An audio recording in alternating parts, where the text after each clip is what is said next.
एक वरदा हरी विठ्ठल श्री ज्ञानदेव तुकाराम माऊली ज्ञानेश्वर महाराज की जय. किंबहुना सर्व सुखे पूर्ण होनी तिही लोके भजिजो आदि पुरुखे अखंडित. तर भोवीचा अर्थ असा आहे. किंबहुना शब्दाचा अर्थ फार फार काय सांगावे, फार काय सांगावे हा शब्दाचा अर्थ आहे. पण इथं काय आहे, तर अधिक काय मागावे. आता मागणीचा उपसंहार करायचा आहे, मागून झाले ना तर उपसंहार करायचा. तर अधिक काय मागावे, तर सर्व सुखी आणि पूर्ण होनी तिही लोकी. सर्व सुखाने परिपूर्ण होऊन तिन्ही लोकांनी आदिपुरुषी अखंडित भजिजे. जो आदी पुरुष आहे त्याचं अखंड भजन करावे, अशी या ठिकाणी ज्ञानेश्वर महाराजांनी ही आपली शेवटची मागणी मागितलेली. ह्या 8वी मागणी आहे. काय मागितलं या ठिकाणी, फार काय मागावे आणि दुसरं फार काय सांगावे, तर सर्व सुखाने सुखरूप होऊन तिन्ही लोकांनी काय करावं, तो जो आदिपुरुष आहे त्याचं अखंडित भजन करावं, असा याचा अर्थ आहे. हे सर्व शब्द खूप अर्थपूर्ण असतात, लोकांना काय ते कळत नाहीत. सुख सर्व सुख हे फार मार्मिक शब्द आहेत. त्याचप्रमाणे भजेजो आदिपुरुषी आणि अखंडित भजेजे हे सुद्धा खूप मार्मिक आहे.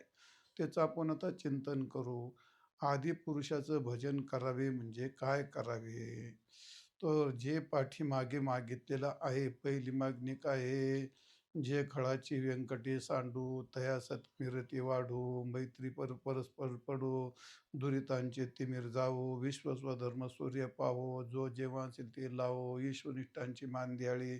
ह्या सगळ्या मागण्या झाल्या आणि मागल्याच्या नंतर तर सर्व मागणीचा अंतर्भाव ज्यात होईल असे काय ते किंबहुना सर्व सुखी. ह्या सगळ्या मागण्यामागे त्यातलं तात्पर्य काय ते सर्व सुखाकडेच घेऊन जायचं त्यांना. मग आता काही जरी असलं, जे जे काही केल्या जातं ते ते सर्व कशाकरता केलं जातं, ते तर सुखाकरताच केलं जातं. मग जेवढं काही मागितलं आहे ते आणि जेवढं जगात काही मागायचं आहे ते सर्व सुख म्हटल्यावर काही मागायचं शिल्लक राहिलं का आता? काय आणि पुढे मागायचं काय शिल्लक राहील? कारण जे पुढे काय मागायचं असेल, अजून काय मागणं काही संपत नाही. अजून काय मागायचं असेल तर ते सुद्धा कसे सुखा करतात आणि जे काही मागितलंय ते सुद्धा करतात, सुखा करतात. मग किंबहुना सर्व सुखी. अधिक काय मागावं आणि त्यात अधिक काय सांगत बसावं? तो सर्वाचा अंतर्भव कशात होतो तो, तर मागितलेल्या मागण्या आणि राहिलेल्या मागण्या आणि जेवढ्या जगात मागण्या आहेत त्या मागण्यातलं तात्पर्य म्हणजे सर्व सुख प्राप्त होणं. याच्यामध्ये सर्वाचा अंतर्भाव झाला. ज्या राहिलेल्या न राहिलेल्या सगळ्या, एकूण तात्पर्य काय आहे, तर जे काही मागायचं ते मागून झालं. सर्व सुखात सर्वाचा अंतर्भाव झाला. मग आता बऱ्याच वेळा जे वास्तववादी लोक असतात, ज्यांना अध्यात्मातलं काही कळत नाही, तर ते असं जसे माणसं शिवाजी महाराजांवर बोट ठेवतात की नाही, शिवाजी महाराजांनी काय केलं, त्यांनी काय कॉलेज बांधले का, त्यांनी काय तळे बांधले का, त्यांनी काय कुठं दवाखाने बांधले का, त्यांनी काय केलं, पण त्यांना हे कळतच नाही. का शिवाजी महाराजांची उंची आणि त्या काळात त्यांनी जर ते केलंच नसतं तर आज तळे कशात बांधले असते तुम्ही आणि कॉलेज कुठं काढले असते. त्यामुळे प्रत्येक व्यक्ती प्रत्येक प्रसंगी काय काय करायचं असतं, तर ते मग म्हणतात काय मागायला पाहिजे होतं, सुख समृद्धी मागायला पाहिजे होतं, गरजेचं मागायला पाहिजे होतं ना. धन धान्य दूध दुभती पृथ्वी समृद्ध झाली पाहिजे, आरोग्य संपन्न राहिलं पाहिजे होतं, कधी आवर्षण पडू नये, कधी भूकंप होऊ नये, असं नैसर्गिक काही होऊ नये, युद्ध होऊ नये, सर्व प्राजन काय सुखसंपन्न समृद्धीने व्हावं असं मागायला पाहिजे होतं. मग शासन सगळं न्यायप्रिय असावं असं काय मागायला पाहिजे होतं. तर किंबहुना सर्व सुखी हे असं मागितलं तर त्यात, अरे ह्या किंबहुना सर्व सुखी यामध्ये सगळ्या मागण्या आक्षिप्त आहेत.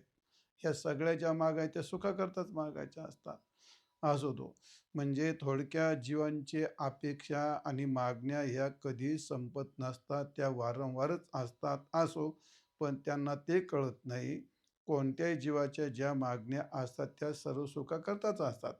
सुखाकरताच असतात. आता आपण पाहिलं परमार्थ आहे. म्हणजे परमार्थ असतो, कर्म असतं. आपण प्रथम काय करतो? तीर्थ, यात्रा, तीर्थयात्रा करतो, कर्म उपासना करतो. अजून काय कर्म उपासना करतो, यज्ञ, याग, जेवढं काही म्हणजे योग योग, याग आणि कर्म, सत्कर्म, उपासना, दान, धर्म, अनेक त्या सत्कर्मातल्या अनेक गोष्टी असतात. आणि पुढे भक्ती असतं, ज्ञान असतं. या सर्वांचं साध्य काय असतं? सर्व सुख. बरोबर आहे. आणि प्रपंचातल्या ज्या गोष्टी असतात, काय असतं ते? धन, दारा, पुत्र, जन म्हणजे काय जे असेल, काय प्रतिष्ठा असेल, पैसा असेल, द्रव्य असेल, इस्टेट असेल, पत्नी असेल, काय जेवढं आहे ते सुद्धा कशा करताय? सुखा करतात. मग हे सर्व काय आहेत? परमार्थातली किंवा प्रपंचातली ही सर्व सुखाची साधना आहेत. हे काही सर्व सुखाची साधनं आहेत. म्हणजे व्यावहारिक सुख असो किंवा पारमार्थिक, हे सगळे सुखाची साधनं आहेत. मग सर्व साधनं सुखाची आहेत, पण सुख कोणाचं साधन आहे का? नाही. सुख काय साध्य असतं. सुख काय कोणाचं साधन होत नाही. सर्व जगातली साधनं आहेत काय हे सुखाची साधनं असतात.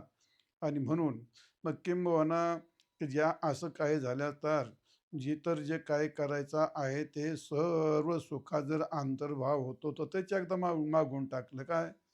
किंबहुना सर्व सुखी, सर्व सुख, सर्व सर्व सर्व जन सुखरूप झालं, मग त्यात सगळं आक्षिप्त आलं. म्हणून इथं माऊलीने असं म्हणलंय, किंबहुना सर्व सुखी आणि पूर्ण होणी तीही लोकी. पण आता प्रसंग आलाय, विषय आलाय, तर ते सांगावंच लागेल. सुख म्हणजे काय? विषय सुख म्हणजे काय? भक्ती सुख म्हणजे काय? ब्रह्मसुख म्हणजे काय? मोक्ष सुख म्हणजे काय? सर्व सुख म्हणजे काय?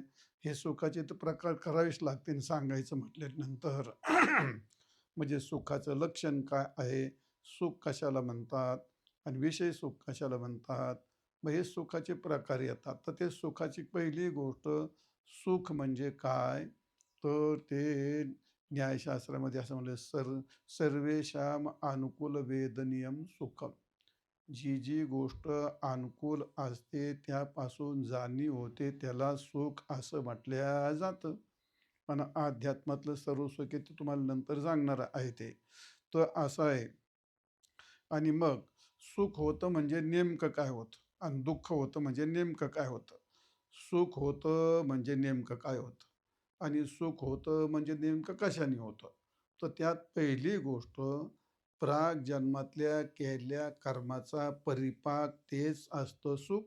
आणि जन्मातल्या केलेल्या दुष्ट कर्माचा परिपाक असतो दुःख. आणि जन्मातल्या केलेल्या सत्कर्माचा परिपाक असतो सुख. तर त्या कसं काय असतो? तर पूर्वजन्मात ज्या केलेल्या गोष्टी असतात त्या जन्मार्जित कर्मामुळे, त्या पाप पुण्यामुळे त्या पदार्थाचे संबंध येतात. जर पाठीमागच्या जन्मात तुम्ही पुण्य केला असेल तर त्यामुळे काय होतं? मग चांगले सत्पदार्थ, सत्पदार्थाचा संबंध येतो. सत्कर्म म्हणा, सज्जन व्यक्ती म्हणा, सज्जन पत्नी म्हणा, सज्जन मुलगा म्हणा, अन्न त्याचं सात्विक आहार म्हणा, हे सगळे काय येतात? मागच्या जन्मात केलेली सत्कर्म त्याच्यामुळे होतं पुण्य. आणि पुण्यामुळे काय होतं? मग हे चांगले पदार्थाचे संबंधित येतात. आणि चांगल्या पदार्थी संबंध आल्यावरती मग त्या अंतःकरणाचा परिणाम काय होतो? सात्विक परिणाम होतो. आणि सात्विक परिणाम झाल्यानंतर त्या अंतःकरणाला तिथं कुटस्थ असतं. त्या कुटस्थाचा त्या अंतःकरणात पडलेला आभास असतो. तर तो अंतःकरणाचा सात्विक परिणाम झाला का तो आभास त्या सात्विक परिणामाला प्रकाशित करतो आणि त्याला सुख असं म्हणतात. समजलं का? काय होतं पहिलं? पूर्वकर्मार्जित असं पाप किंवा पुण्य निर्माण होतं. आणि पूर्वकर्म चांगलं असेल तर पुण्य. आणि पुण्याच्यामुळे सात्विक चांगल्या पदार्थाचा संबंध. आणि चांगल्या सात्विक पदार्थात संबंध आला का अंतःकरणातला सात्विक भाव काय होतो? असा म्हणजे प्रवाहित होतो, म्हणजे सात्विक भाव आविर्भूत होतो. शब्द तोंडात येत नाही. सात्विक भाव असा आविर्भूत होतो आणि सात्विक सात्विक अंतःकरण सात्विक रूप असा अंतःकरणाचा परिणाम झाला का त्यात तो साक्षी त्या परिणामाला प्रकाशित करतो आणि माणसाला आनंद होतो. त्याचं नाव असतं सुख. आता वाईट कर्म असेल तर त्यांनी होतं पाप आणि पापाने काय तर सगळे वाईट पदार्थ त्याच्या संबंधित येतात. डास चावले, ढेकणं चावले, कुत्रे चावले, मांजरं चावले, अतिशय कर्कश पत्नी आली, त्याला अन्न भोजन फार वाईट आलं, राहण्या-बिण्या, खाण्याच्या सगळ्या गोष्टी अशा दुष्ट गोष्टी असतात का नाही, खालच्या पातळीच्या असतात, खूप त्रासदायक असतात. पायात चपला नाहीत, काटे मोडतेत, खूप हे सगळ्या गोष्टी असतात, तर ते काय आहे, त्याच्या कर्माचं फल असतं आणि त्या पापामुळे सगळ्या वाईट गोष्टीची त्याचा संबंध येतो. म्हणजे कुमित्र येतो, कुपुत्र येते, कुभार्य येते, कुअन्न येतं, कुस्थान येतं, सगळ्या वाईट गोष्टी संबंध येतो.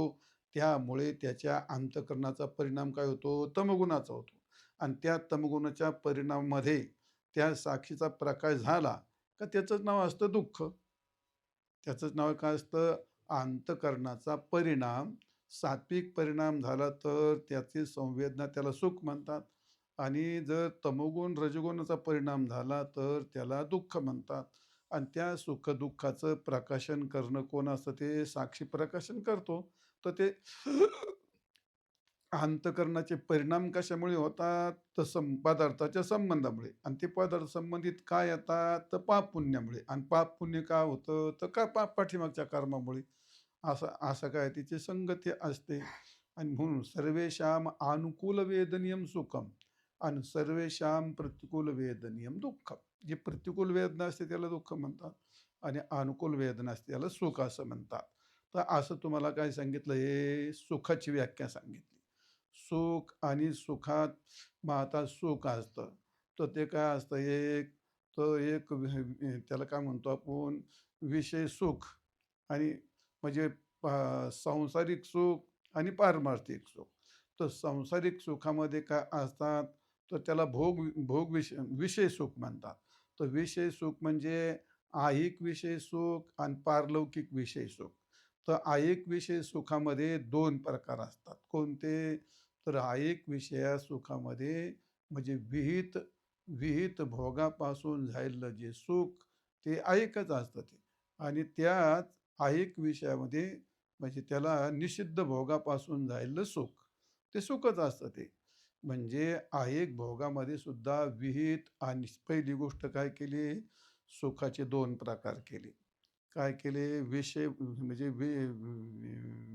विषयजन्य सुख आणि पारमार्थिक सुख आणि त्या विषयजन्य सुख म्हणजे भोगात्मक सुखाकरता काय केलं? ऐहिक सुख आणि पारलौकिक सुख आणि ऐहिक याच्यामध्ये सुद्धा काय आहे? निषिद्ध विषयापासून होणारं सुख आणि विहित विषयापासून होणारं सुख. तर हे पहिलं भोगाचं जे सुख असतं ते ते थोडक्यात भोगाचं सुख म्हणजे भोगविषयक ऐहिक असो का पारलौकिक असो. ऐहिक सुख झालं तरी सुद्धा ते भोगजन्यच असतं आणि ते सुख कसं असतं? तर ते भगवंताने त्याचं मोठं गोड वर्णन केलेलं आहे.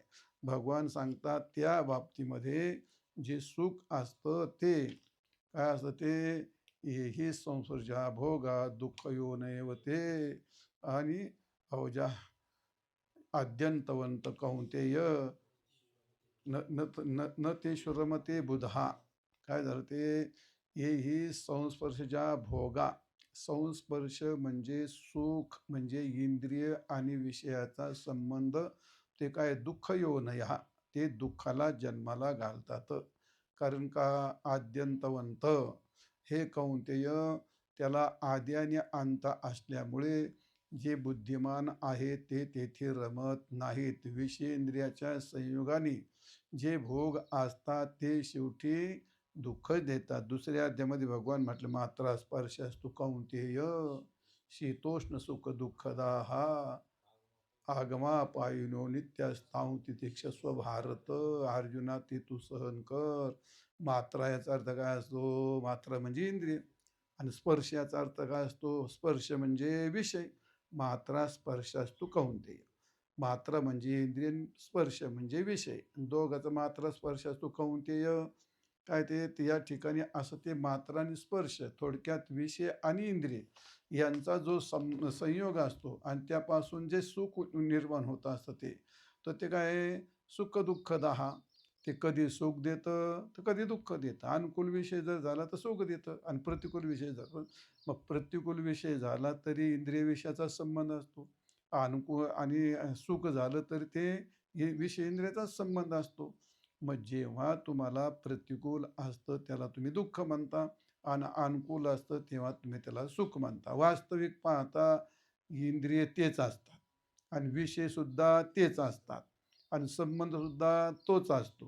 पण त्या इंद्रियाचा आणि विषयाचा संबंध कधी दुःख देतो तर कधी सुख देतो. तर दुःख काय देतो? इंद्रिय तेच, विषय तेच आणि संबंध तोच. तर मग असं काय होतं? तर जिथं तुम्हाला प्रतिकूल परिणाम तुम्हाला प्रतिकूल असतं त्यावेळी त्याला तुम्ही दुःख म्हणता आणि ज्यावेळी ते आपल्याला अनुकूल असतं त्यावेळी आपण त्याला सुख म्हणतो. हे खूप वेळा सांगितलेलं आहे तुम्हाला. तर असं जे सुख आहे ते आगमापायीनः, म्हणजे आगम अपायी म्हणजे होणारं आणि जाणारं. कसं ते अंतवंत सांगितलं का ना, म्हणजे याला आदी आहे ना अंत आहे, असं आगम म्हणजे येणारं आणि अपायन म्हणजे जाणारं. म्हणून त्या ठिकाणी मात्रा स्पर्शास्तु कौंतेय शीतोष्ण सुख दुःखदाहा आगमापायून नित्यस्तावतिशे स्वभाव.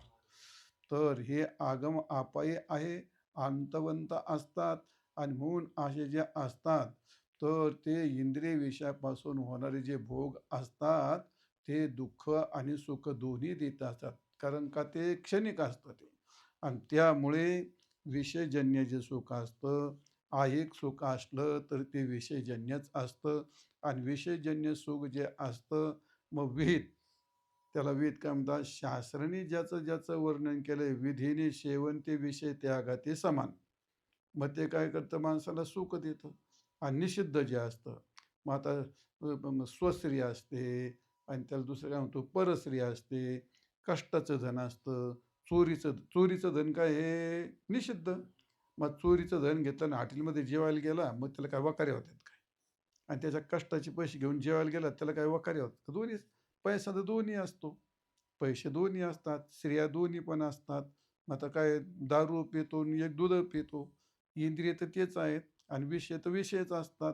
पण काही विषय निषिद्ध असतात आणि काही विषय विहित असतात. मग विहित विषयापासूनही होतं सुख आणि निषिद्ध विषयापासूनही होतं सुख आणि ते आहे विषयजन्य सुख असतं. त्याचे परिणाम कुठे पापाचे पुढचा परिणाम नाही सांगायचा मला. पण याला म्हणतात विषय सुख आहे, इहलोकातलं सुख आहे आणि इहलोकात सुद्धा काही विषिद्ध विषयापासून होणारं सुख आणि काही विहित विषयापासून होणारं सुख आणि निषिद्ध विषयापासून होणारं सुख. आता पारलौकिक सुख असतं.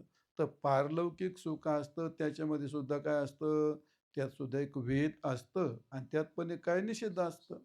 मग आता ते वास्तविक स्वर्गात एवढं विहित निषिद्ध नसतं. पण स्वर्गामध्ये पण दुःख जायला आपण पाहतो की देवादिकांची युद्ध झालेली पाहतो किंवा त्यांच्या स्त्रिया पळवलेला पाहतो किंवा त्यांना दुःख झाले, युद्ध झाले आपण पाहतो. याचा अर्थ तिथं ते पण दुःखात जातात. त्याचा अर्थ तिथं सुद्धा त्यांना प्रतिकूल आहे आणि म्हणून ते स्वर्गातलं जे सुख असलं तरी ते काय असतं? ते तेतम भुक्त्वा स्वर्गलोकम विशालम क्षीणे पुण्ये मर्त्य लोकम विशंती. बरोबर आहे असं म्हटलंय का नाही?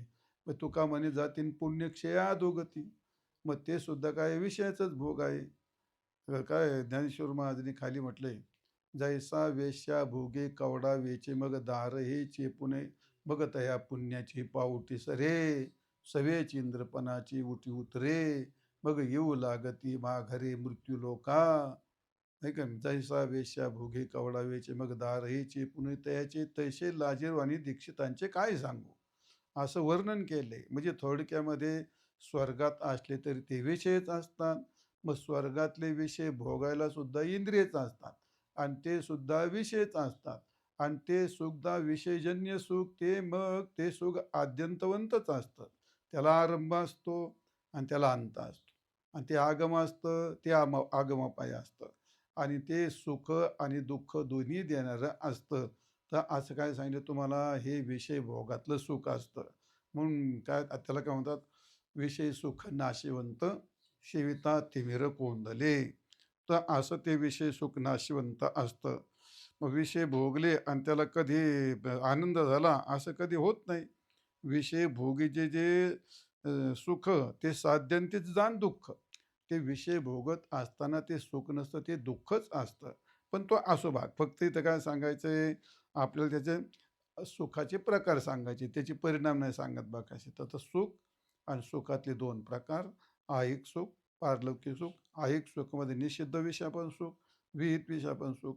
पारलौकिकात सुद्धा तुम्हाला विहित विषयापासून, पारलौकिक काय निषिद्ध विषयापासून आणि विहित विषयापासून असं तुम्हाला तिथं त्यातही सुख करतात. हे एकूण तात्पर्य हे सर्व याला म्हणतात विषय सुख. आता पारमार्थिक सुख असतं. तर पारमार्थिक सुख काय असतं, ते पारमार्थिक सुखामध्ये सुद्धा प्रकार करता येतो.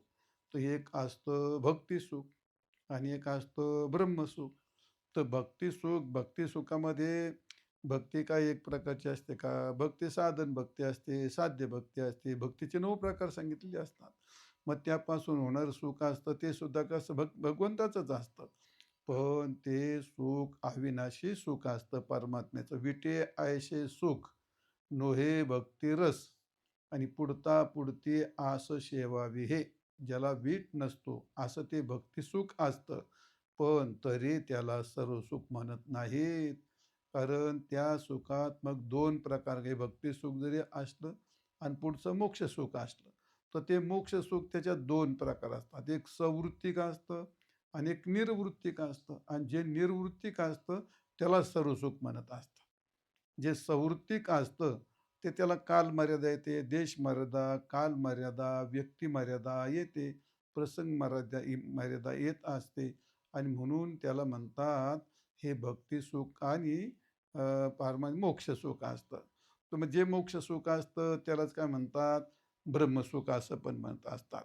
आणि मग हे सर्व सुखांना मग दुःख कोणाला नको वाटतं ते, तर प्रत्येकाला काय लागतं, हे सुखच असावं असं वाटतं. तर मग सर्वांना विषय सुखच असावं असं वाटतं का, तर असं काय नाही. मग सर्वांना भक्ती सुखच मिळावं असं वाटतं का, असं काय नाही. मग आता काहींना निषिद्ध विषय आवडतात, काहींना विहित विषय आवडतात, मग काहींना स्वर्गातले विषय आवडतात. तसं परमार्थामध्ये काहींना भक्ती सुख आवडतं आणि काहींना काहींना मोक्षसुख आवडतं. प्रत्येकाची गोष्ट वेगळी. एकूण आवडतं ते सुख. मग दुःख कोणाला आवडतं का? नाही. मग सुखच का आवडतं? प्रत्येकाला सुखच का आवडतं? तर ते आपलं मूळ स्वरूप आहे. सुख हे काय आहे? आपलं मूळ स्वरूप आहे. आणि ते मूळ स्वरूप माणसाला केव्हाही कोणती गोष्ट कारणाकडे जाते.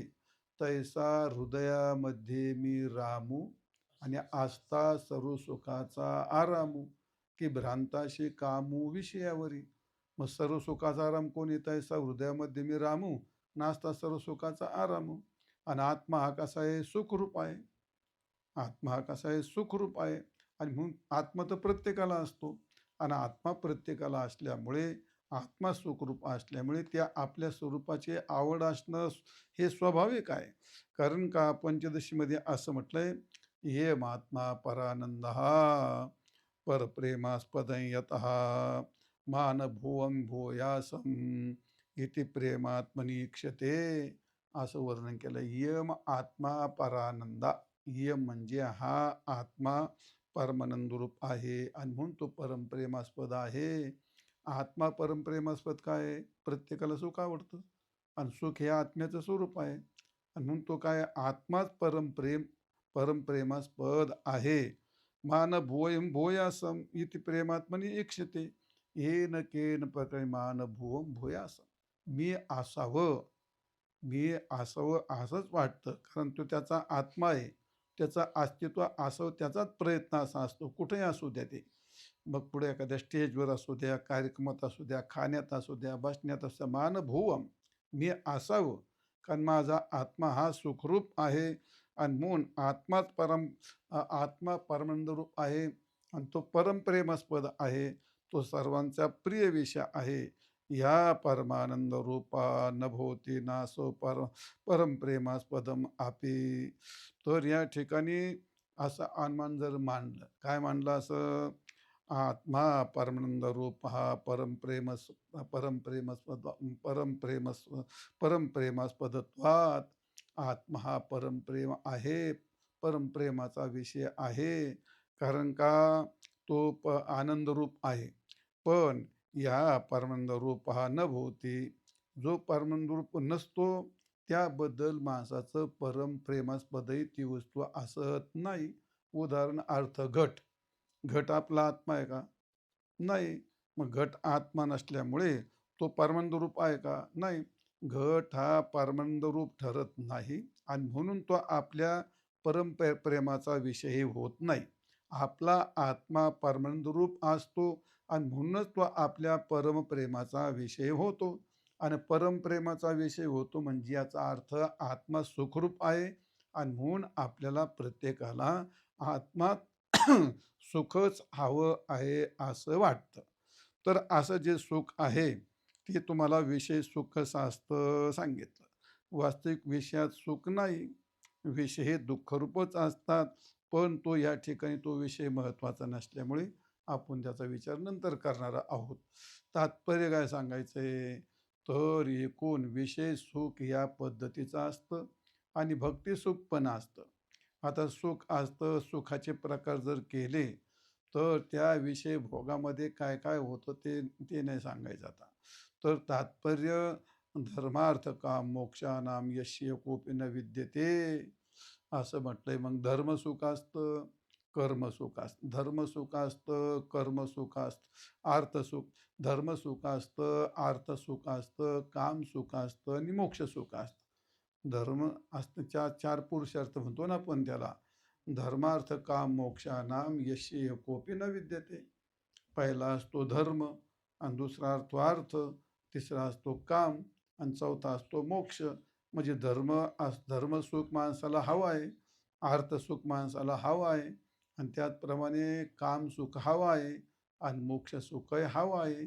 याला सुखच असं म्हणतात. पण मग याला सर्व सुख म्हणतात का? धर्मसुख म्हणजे सर्व सुख नाही. आता विशेष सुख म्हणजे सर्व सुख नाही हे तर तुम्हाला सांगितलं. मग आता इथं तुम्हाला धर्मसुख म्हणजे सर्व सुख आहे का? नाही. कारण धर्मसुख तुकाराम महाराज म्हणतात, काय म्हणतात? तुका म्हणे त्याचे कळले आम्हा वर्म आणि जे जे कर्म धर्म नाशवानचे. धर्मसुख असलं म्हणजे ते नाशवानच असतं ना ते. त्यामुळे त्याला काही सर्व सुख म्हणत नाही. अर्थसुख. मग अर्थानामर्जने दुःखम अर्जिता नाहींच रक्षणम आहे दुःखम वे दुःखम धिगार्थ क्लेशकारिणः. पंचदशीमध्ये असं म्हटलंय. अर्थ म्हणजे पैसा आणि पैसा काय करतो? अर्थानाम अर्जनम दुःखम. एक एक रुपया कमवण्याकरता तो रुपया त्या माणसाचं तेवढं रक्त आटवून घेतो. अर्थानाम अर्जनम दुःखम. पैसा मिळवण्याकरता खूप दुःख होतं माणसाला ना. अर्जिता नाहींचे रक्षणम. आणि म्हणून पैसा जमा केला तर त्याच्या रक्षणाचे फार कष्ट होतात. असे आता अलीकडे तर फार भयंकर गोष्ट आहे. बँकेत ठेवा तर ते म्हणतात कुठून आणली आणि घरात ठेवा तर चोर. शासनाची परवानगी नाही घरात ठेवायला. काय आता किती ठेवतात माहीत नाही आपल्याला. पण ठराविक रक्कम घरात ठेवता येते. बँकेत ठेवले त्याला ते हिशोब द्यावा लागतो. म्हणजे अशी गोष्ट आहे. म्हणजे अर्जित नाहीचे रक्षण. म्हणजे ज्या कालात पैसा मिळवायचा ते सुद्धा दुःखच आणि मिळवलेला पैसा रक्षण करण्याचं ते फारच दुःख. ते दुःखच असतं. ग्रंथकार काय म्हणतो? आहे दुःख आणि वे दुःख. येतानी दुःख आणि जातानी दुःख. म्हणजे आहे दुःखम वे दुःखम धिगर्थ क्लेशकारिणः. धिक्कार असो म्हणजे त्या अर्थसुखाचा अत्यंत दुःखदायक आहे. त्याला काही सर्व सुख म्हणत नाही. तिसरं सुख काय आहे? कामसुख. कामसुख म्हणजे स्त्रियाची तुका म्हणे तैशा दिसतील नारी आणि रिसाचे पर्यामा पुढे. कामसुखाला सर्व सुख म्हणता येतं. ते क्षणिकच असतं ते.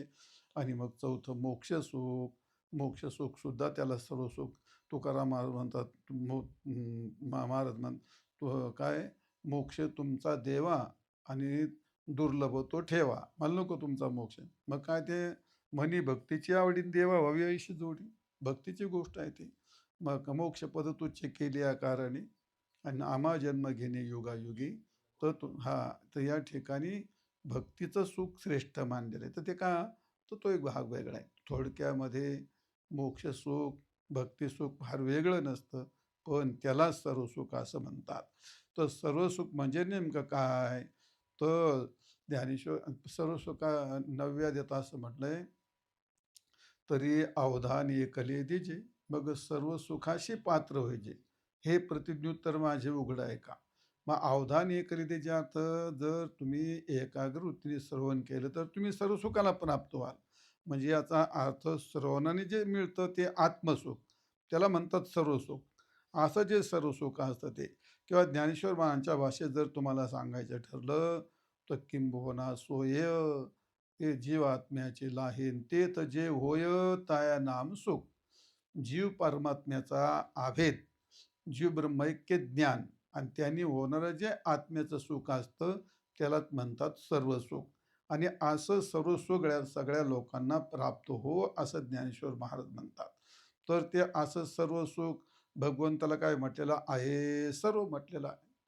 सर्व सुख याचा अर्थ काय? भगवंताला काय म्हणतात? सर्व सुखाचे आगर आणि बाप रूपमध्ये. सर्व कोणाला विशेषण येते? भगवंताला विशेष आहे. भगवंताचं नावच सर्व आहे. जसं ब्रह्म हे परमात्म्याचं वाचक आहे, ओम हे त्याचं वाचक आहे, तसं सर्व हे शब्दसुद्धा भगवंताचं एक प्रकारचं नामच आहे. राम कृष्ण हे जसं नाम आहे, ओम हे त्याचं नामच आहे, ब्रह्म हे त्याचं नामच आहे, तसं सर्व हे सुद्धा काय त्याचं नामच आहे ते. आणि त्यामुळे सर्व सुख म्हणजे परमात्म सुख, त्यालाच आत्मसुख असं म्हणतात. सर्व सुखे सर्वभूते असं म्हटलंय. सर्व सुखाचे आगर बाप रुक्मादेवर, सर्व सुखाचे आगर म्हणे नर हरी सोनार, सर्व सुखाचे आगर जनी म्हणे शारंगधर. अनेक त्याचे प्रमाण आहेत, सर्व शब्दाच्या अर्थ आले आहेत. म्हणून सर्व हे भगवंताचं, सर्व हे सर्व करताच नसतं, ते भगवंताकरता शब्द लावले आहेत. सर्व शब्द तो सर्व काय सर्व हा सर्व सेवा हा असं म्हटलेलं आहे. सर्व याचा अर्थ काय? अवघ. सर्व म्हणजे काय? संपूर्ण असं होतं ना, सर्व म्हणजे संपूर्ण. मग आता बऱ्याच ठिकाणी काय आहे, आता कोठे धावे मन तुमचे चरण देखील, आणि पुढे काय? भाग गेला सिन गेला न, अवघा झाला आनंद, याचा अर्थ काय? सर्व आनंद. आणि आनंद म्हणजे काय? सुख. अवघा झाला आनंद याचा अर्थ काय? अवघा म्हणजे सर्व आणि आनंद म्हणजे सुख. मग याला म्हणतात सर्व सुख. म्हणजेच याला काय म्हणतात? परमात्म्याचं असतं ते, त्याला सर्व सुख असं म्हणतात. किंवा अवघे आनंदाची सृष्टी झाली, काम क्रोध लोभ निमाले ठाईच. आणि अवघी आनंदाची सृष्टी झाली याला म्हणतात सर्व सुख. अवघ याचं म्हणजे पूर्ण. असं जे परिपूर्ण असं त्याला म्हणतात ते अवघ म्हणजे पूर्ण. असेच ते सर्व सुख असतं. असं आहे. सुखरूप आहे सा दुजा कोण सांगा, माझ्या पांडुरंगा सारी का तो. भगवंत सुख असतं ते, असं ते असं सर्व सुख. आणि म्हणून त्याचं भरपूर वर्णन केलं असतं ते असो. आणि म्हणून त्याला म्हणतात सर्व सुख. तुमच्या लक्षात अर्थ. आणि असं सर्व सुख जे असतं ते सर्व सुख, ते सर्व सुख ते सर्व सुख सर्वांना मिळावं असं ज्ञानेश्वर महाराज म्हणतात. आणि म्हणून अवघे आनंदाची सृष्टी झाली म्हणजे सर्व सुख. असं ब्रह्मसुख, मोक्षसुख, आत्मसुख हे सगळं एकच असतं. आणि हे सर्वांना प्राप्त हो अशी ज्ञानेश्वर महाराजांनी आपल्या श्री गुरुकडे मागणी मागितलेली आहे.